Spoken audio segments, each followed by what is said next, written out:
My wife, the CEO, called me and said, "We're downsizing. Today's your last day. Unless you want to stay on as a janitor." She and her sister laughed, then added, "Don't bother coming home, the locks are changed." My wife smirked, but I just smiled and said, "Thanks for the offer." A few days later, she walked into a $500 million deal meeting and froze when she saw me sitting beside her biggest rival. But the real shock was still to come. You know that feeling? The one where your entire world just implodes. Not with a bang, but with a casual cruel smirk on the other end of the phone? Yeah, I felt that. That's when my wife's sister, Belle, decided to tell me my last day at the company I built was today. I was just staring out my 20th floor window at Echelon Global, watching the city turn below.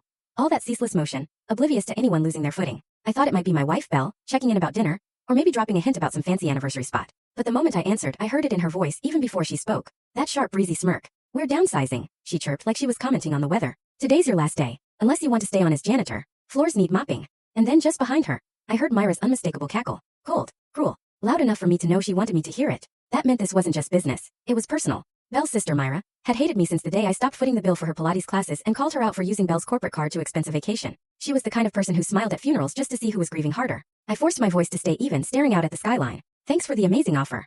Belle laughed, a sharp, triumphant sound like she'd won something huge. And in her mind, maybe she had. She was the queen now, CEO of a global firm, clinking glasses with venture capitalists who didn't care what lives they steamrolled. She had the title, the spotlight, her name on the mahogany door, and apparently, enough pettiness to fire her own husband like a poorly hygienic intern. But she didn't know what I knew. She didn't know about the fallback plan I'd been nurturing for months, like a quiet ember deep inside me. She didn't know about the private studio apartment I kept across town, the one where I did my real work. The kind of work Echelon ran on. The kind of work she paraded around as hers in board meetings. She didn't know that while she was busy stepping over people for glossy magazine interviews, I was building something no publicist could spin, no press release could capture. And she sure as hell didn't know that the very reason she could even hold her head high in those shareholder meetings was because of the predictive analytics engine I coded, refined, and perfected. An engine that was never formally transferred to Echelon in any signed document. It lived in their systems, yeah, but it had my fingerprints all over it. And now I was the only one who could truly navigate its core without capsizing the entire ship. "I wouldn't bother coming home either," Belle added, almost as an afterthought. "We've changed the locks." Myra said it was time. She didn't hang up immediately. She waited, wanting to hear me crack, to scream or beg or lash out with that kind of desperation that would prove her superiority. But I didn't give her that. I never had.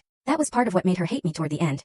I didn't need her money, and in Belle's world that was an unforgivable crime. So I simply said, "You've made yourself very clear," and hung up. I sat there for a moment longer, breathing through the silence. The office around me was quiet too, almost too quiet, like the building itself had been instructed to shun me. The digital clock on my desk blinked 12:53. My hands were still on the phone, but inside, something had irrevocably shifted. I stood up and looked around. The desk I'd once cherished was just a hollow space now, littered with memos, deadlines, and empty coffee cups that symbolized wasted hours. A framed photo of us, Belle and me, smiling at Lake Como 2 years ago, sat near my monitor. I picked it up, held it for half a second, and then flipped it face down. Let them think they'd humiliated me. The truth? They just opened the gate. I took one last glance around my office.